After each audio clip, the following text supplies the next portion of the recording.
Et bonne journée, des bonnes nouvelles et un très bon Shabbat, Bezrat Hashem. Nous sommes aujourd'hui le 4e jour du mois. Alors depuis le premier, on a commencé à essayer de tirer un message pour nous, chaque jour, de la tribu qu'elle représente cette journée par rapport à leur cadeau, si vous vous rappelez bien, dans l'inauguration du temple. Qui était le 4e, donc dans l'échelle de préférence. Je reviens en arrière pour se rappeler, le premier était Yehuda, le deuxième Issachar, bravo, l'étude de la Torah. Hier, Zevulun, le bateau, la Parnassa, le travail. Et le 4e, quand même, le premier-né, qui est le premier-né Réhouven.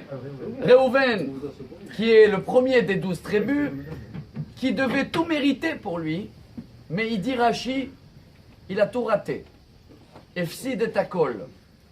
Pourquoi il a tout raté? Si on dit comme ça, j'utilise le mot de Rashi parce que nous on doit comprendre un message. Réhouven c'est géant, on ne peut pas comprendre.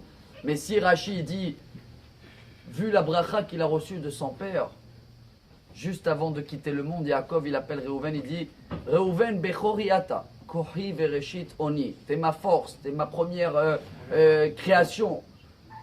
Pachaz kamaim al totar, kirhilal tayetsui ala. Il y a une histoire, on va la faire en une minute pour comprendre le message de Réhouven.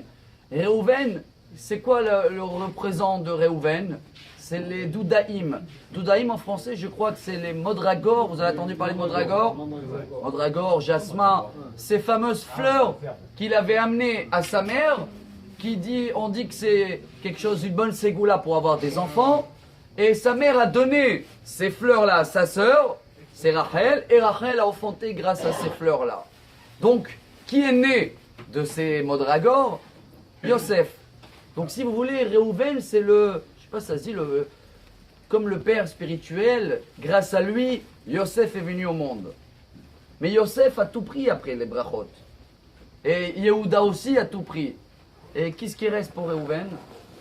Pourquoi il est le 4e? Et voilà le message pour nous. Parce que Réhouven, le jour où ils ont vendu Yosef, lequel il était responsable, il n'était pas là, Réhouven.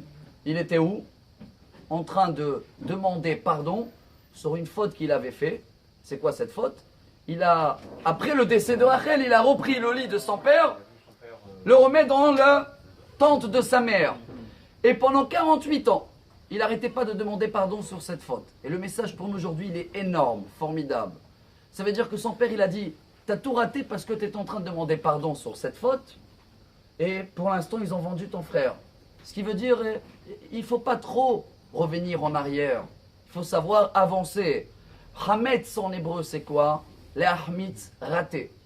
C'est quelque chose qu'il a passé trop de temps. Ça y est, il a gonflé. C'est pas bon à Pessah. À Pessah, on va direct au but. Comment on le dit en hébreu direct au but? Les matzot. Mitsouy. Matzah en hébreu. C'est quoi matzah? Tachles.